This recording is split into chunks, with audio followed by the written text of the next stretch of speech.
Shalom, selamat pagi Bapak Ibu, saudara sekalian, khususnya sahabat Petra yang terkasih di dalam Tuhan Yesus Kristus.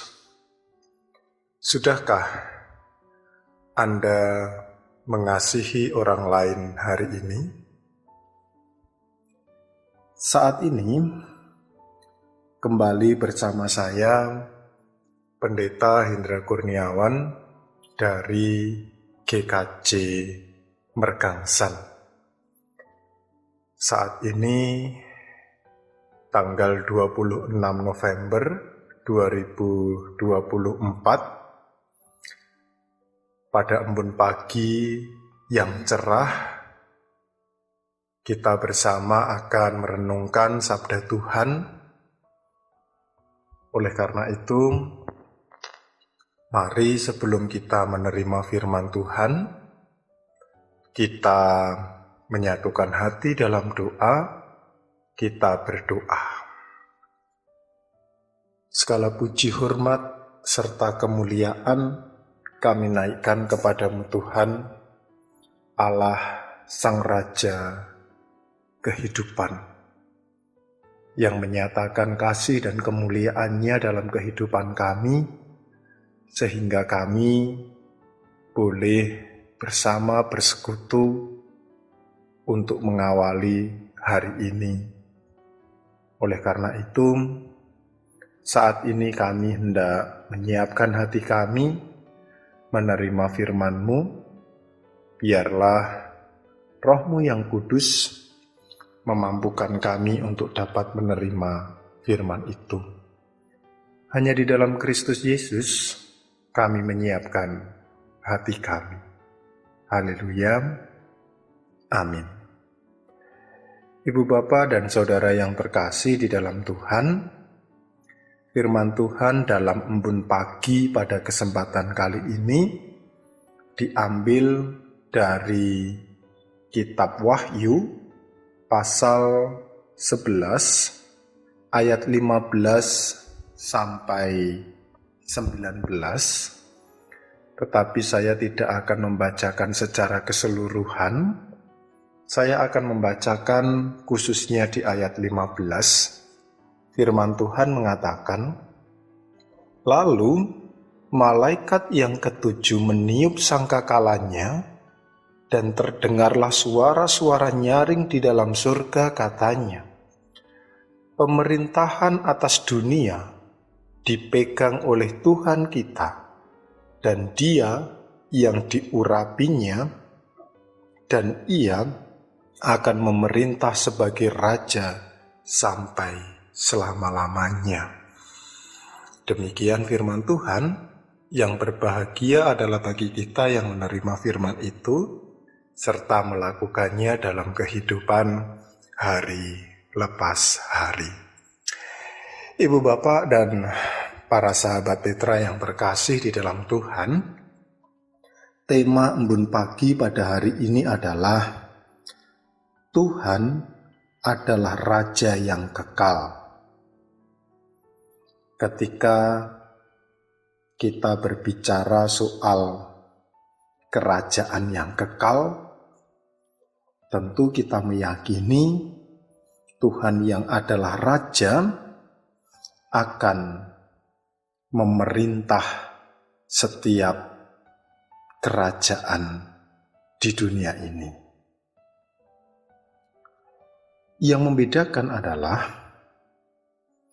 jika kita melihat kerajaan yang ada di dunia, seringkali kita menemukan hal-hal negatif yang membuat kita kemudian merasa tidak bersimpatik. Bahkan terkesan kita tidak mau menaati aturan yang telah dibuat di dalam kehidupan kerajaan yang ada di dunia. Karena kita melihat hal-hal yang menurut kita itu tidak pantas dan tidak layak. Misalkan dalam kerajaan itu banyak sekali hal-hal negatif yang muncul, entah itu penindasan, ketidakadilan, ataupun korupsi dan yang lainnya. Padahal kalau kita mau melihat kembali fungsi daripada sebuah pemerintahan atau kerajaan itu digunakan dan diperuntukkan agar kehidupan ini semakin tertata. Tapi berbeda ketika kita memandang kerajaan Allah. Karena Allah sendirilah yang memimpin, maka di situ kita akan dapat merasakan keadilan dan kesejahteraan. Karena memang Tuhan itu adalah Allah yang sungguh mengasihi kehidupan kita. Nah, sebenarnya dalam kitab Wahyu juga menceritakan tentang kerajaan yang dipimpin oleh Allah, di mana ketika sangkakala itu dibunyikan, maka semua akan tunduk pada kerajaan Allah. Tapi yang kemudian menjadi penting adalah dari apa yang diungkapkan kitab Wahyu, pemerintahan atau kerajaan yang disuarakan itu kemudian dipegang oleh Allah itu sendiri dan Dia yang diurapi. Dia yang diurapi itu menunjuk pada Kristus Yesus. Jadi kalau Bapak Ibu melihat arti nama dari Kristus itu sendiri, sebenarnya artinya adalah yang diurapi. Sedangkan Yesus itu yang menyelamatkan, begitu. Itu berarti kitab Wahyu memberikan kesaksian bahwa Kristus yang adalah pribadi yang diurapi dalam Kristus Yesus itu nantinya akan menjadi raja yang kekal, raja yang sejati. Dan memang kitab Wahyu merupakan sebuah kitab yang ditulis oleh Yohanes yang pada saat itu dibuang di Pulau Patmos, di mana dalam kesendiriannya ia kemudian mendapatkan penglihatan, dan penglihatan itu dianggap sebagai wahyu. Tidak semua orang mempunyai penglihatan, tidak semua orang dapat mendapatkan wahyu. Karena itu merupakan sebuah karunia khusus yang diberikan oleh Tuhan kepada orang-orang tertentu saja. Dan kita bersyukur melalui kesaksian Yohanes, kita kemudian menjadi tahu siapa pribadi yang kita imani dan kita sembah. Karena dengan demikian, iman kita semakin kuat untuk menyembah Kristus yang adalah Raja yang kekal. Raja yang kekal dalam pribadi Kristus sudah ditunjukkan melalui teladannya, yakni membagi kasih kepada orang-orang yang lemah. Sehingga dari situ kita dapat meyakini bahwa Kristus yang adalah Raja yang kekal itu sangat memperhatikan penderitaan orang-orang yang ada di dunia. Berbeda dengan pemerintahan ataupun kerajaan dunia yang terkadang seringkali malah justru menguntungkan salah satu pihak, sehingga yang kaya semakin kaya dan yang miskin semakin miskin. Terjadinya kesenjangan sosial, ketidakadilan, ketidakmerataan, dan bahkan banyak hal-hal lagi yang membuat kita tidak memiliki rasa simpatik untuk itu.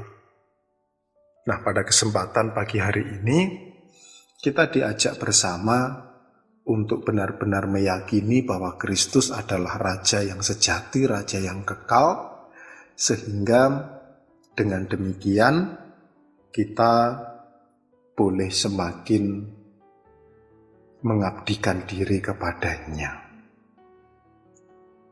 Salah satu bentuk cara yang bisa kita lakukan untuk mengabdi kepada Kristus Sang Raja yang kekal, sama seperti halnya slogan dalam Radio Petra, mengasihi orang lain.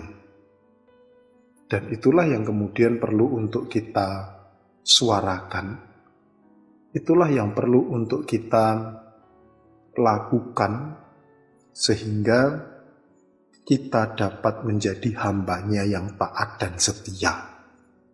Sampai pada akhirnya ketika kita bersama-sama nantinya dipanggil,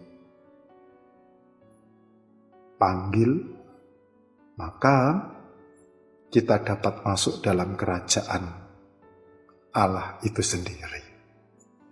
Dan saya meyakini Bapak Ibu semua pasti mempunyai harapan yang sama, yakni dapat masuk dalam kerajaan Allah. Mari kita bersama-sama dengan keyakinan penuh mempercayai bahwa Kristus yang adalah Raja yang kekal akan membawa kita pada kesempurnaan yang sejati, yakni keselamatan untuk masuk pada kerajaannya, sehingga sukacita kita boleh dinyatakan. Selamat menghayati Kristus yang adalah Raja sejati, dan kiranya Tuhan memampukan kita untuk dapat memelihara iman dan keyakinan kita akan Tuhan yang kekal. Tuhan memberkati. Dan mari kita mengakhiri perjumpaan kita dengan berdoa. Ya Allah, Kristus Raja yang kekal, saat ini kami boleh bersyukur karena Engkau menjadi Raja untuk kehidupan kami. Engkau adalah Raja yang adil, Raja yang senantiasa memperhatikan orang-orang yang tertindas, orang-orang kecil, dan orang-orang yang membutuhkan. Karena dengan meyakini bahwa Kristus adalah Raja yang sejati, maka disitulah kami boleh melihat dan merasakan cinta kasih Tuhan yang utuh. Khususnya saat ini kami juga mempunyai pengharapan yang sama, di mana kami menghendaki dan menginginkan agar suatu hari kelak kami boleh masuk dalam kerajaan-Mu. Mampukan kami untuk tetap setia kepadamu, sehingga kami dapat menjadi hamba-Mu yang taat dan setia. Khususnya kami berdoa untuk para sahabat Petra yang akan mengawali hari-harinya. Biarlah Kristus yang adalah Raja yang kekal menjadi sebuah penghayatan untuk kami melakukan setiap aktivitas kami pada hari ini. Tuhan berkati dan Tuhan mampukan kami agar kami senantiasa menyatakan kasih dan kemuliaan Kristus, sehingga nama-Mu dimuliakan dan Tuhan menjadi Raja yang kekal dalam kehidupan kami. Hanya di dalam Kristus Yesus kami berdoa dan menaikkan doa ini. Amin.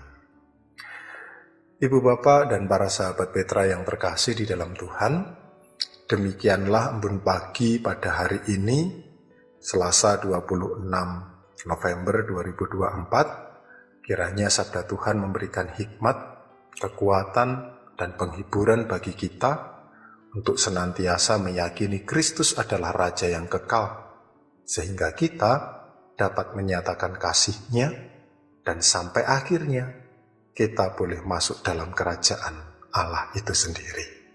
Saya Pendeta Hendra Kurniawan dari GKJ Mergangsan, mohon diri, mohon pamit, dan mohon maaf bila ada kata-kata yang kurang berkenan.